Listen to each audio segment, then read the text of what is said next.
Ndugu Mheruka Saidi kutoka kijiji cha Kisanga katika wilaya ya Kisarawe. Wilaya ya Kisarawe, nimekuja hapa katika maonyesho ya kilimo cha Nane Nane ili kujifunza yale ambayo yametengenezwa na wenzetu katika vijiji vingine, kujua nini ambacho wanachofanya. Matarajio yangu ili na mimi nirudi kwangu nikatekeleze kama jinsi ambavyo wanatekeleza kwa vijiji vingine. Naitwa Joshua Ngalomba, natokea shirika la uhifadhi wa mazingira duniani WWF Tanzania. Leo tuko hapa maonyesho ya Nane Nane na mkoani Morogoro pamoja na wanajamii au wanakulima kutoka kwenye wilaya au halmashauri ya wilaya ya Kisarawe kwa lengo la kuona na kujifunza shughuli rafiki ambazo zinahusiana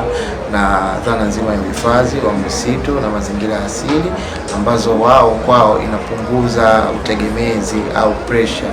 au ule mwingiliano wa kwenda kwenye misitu na kuvuna miti au kukata miti kwa ajili ya shughuli za kuingiza kipato, mfano uzalishaji wa mkaa. Kwa hiyo hizi shughuli wanazoziona kupitia wakulima na vikundi vingine ambayo hapa halmashauri ya Kisarawe wamekuja kutuonyesha, wao inakuwa ni kama sehemu ya mafunzo na kujifunza na kuona namna gani ambayo wanaweza wakafanya kuwasaidia kuingiza kipato kwenye familia zao, lakini pia kuboresha hali zao za maisha, lakini hususan lengo la mwisho kabisa ni kupunguza utegemezi wa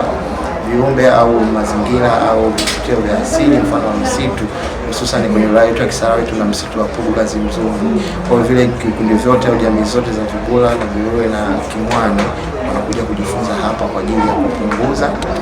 na kuelewa shughuli mbadala ambazo ni rafiki na mazingira, ambazo wao itakuja kuwasaidia sasa kulinda na kuendelea kuhifadhi msitu kwa faida yao sasa hivi na kwa faida ya kizazi kinachokuja. Shukrani.